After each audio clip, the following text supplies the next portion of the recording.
Go to chapter 14 in economics, contestable market. Why do we call it contestable market? We call it a contestable market because it allows us to contest. It allows us to check, to go in or out without any hesitation.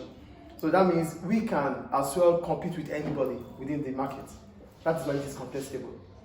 So most of the time, businesses, the industry could stop you from coming in or going out because one, the sunk cost, or two, high cost of advertisement.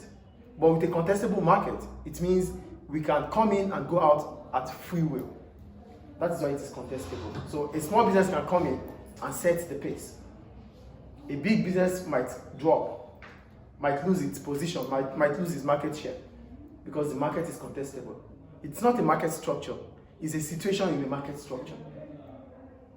Do you get the point here? Contestable market is not a structure, it's not a market structure, but it's a situation that could happen in a market structure.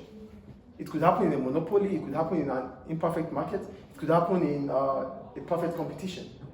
But in as much as you can come in or go out at your will, then it is contestable. Do you understand contestable here? So let me read further anyway. Contestable market. Contestable market is a market where firms have the ability to come in and go out freely with low sunk costs. So it means if I choose to leave the industry, I won't think about the sunk cost. Like the example I was giving you, some 4 years ago there was a school, and this year the school is no more. But there's no sunk cost for that school because another school has taken over that school based on the fact that it's the same facility.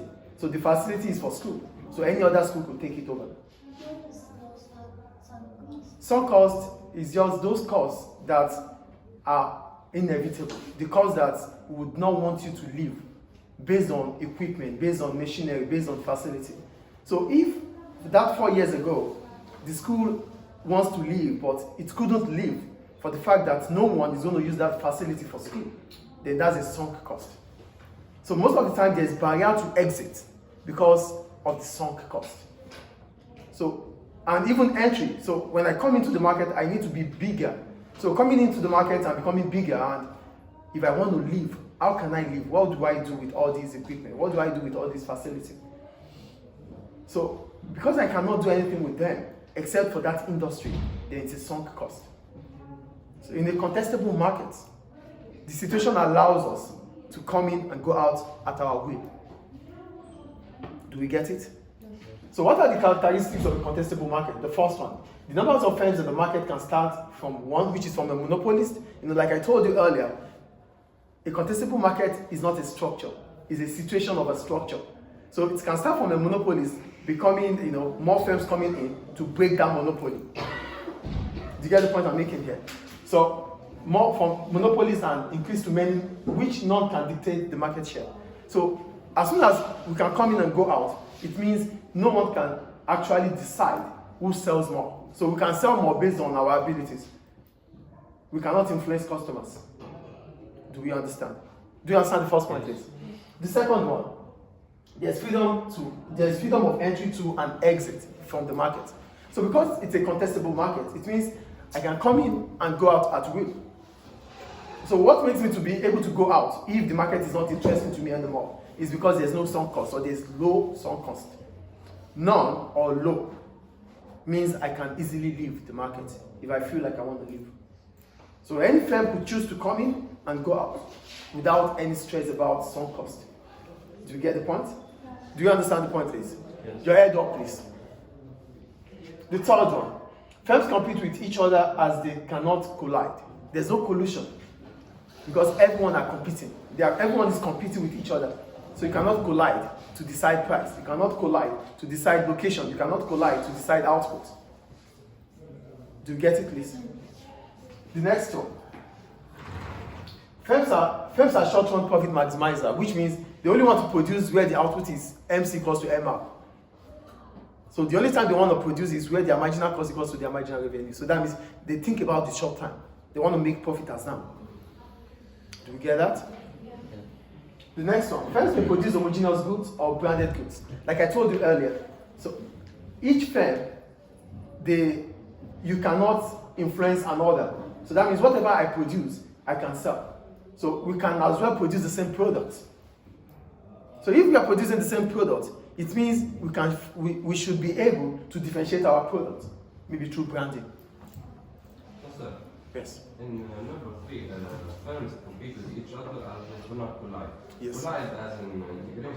Collide means not integration. Collision means an inappropriate way to put customers into vulnerability, like deciding price, deciding output, deciding location. That is collusion. It's not the same as integration. Integration comes in between, in the situation whereby two firms are coming together to become one, or a firm acquiring another firm. That is integration. Integration is allowed. But sometimes government also monitor or check and balance integration, because businesses might integrate because they want to reduce output so that customers become vulnerable. Because as soon as there's integration, it means 2-3 firms are coming together. It means whatever output they produce is output produced by those firms, the combination of those firms. Unlike before the integration, which each firm can produce each different product. So as soon as there's integration, output in the market reduces based on the fact that choices reduce. Do you understand? So integration is not the same as collusion. Collusion means you have to come up together to decide price, location, or output, which is not really ideal because it puts customers into vulnerability. Clear? And the one I was talking about is because it's a contestable market. As soon as I'm coming in and I find out that my idea is already there, I try to brand it, because a brand is a unique name of a product. So I try to find a new brand for myself, for my product, for my service. So businesses might be able to, you have to differentiate your product from those of your competitors. Because if you don't differentiate your product, in the eyes of customers, all the products are the same. They'll just look for the best price. The best price, yes, they might look for the best price. But the point is, sometimes when the prices are the same, customers look out for brand. Do you understand? So you just have to find a way to make your product different from those of your competitors, because that could give you a unique selling point. Is it clear? The next one. First, okay, there is a perfect knowledge in the industry. Because it is free entry and exit, we can compete with each other. It means information is accessible. It means information is accessible. Stay here. Stay here. I'm looking. Information is accessible. Do you get the point I'm making here? Because we all have access to the same information. That means it's contestable.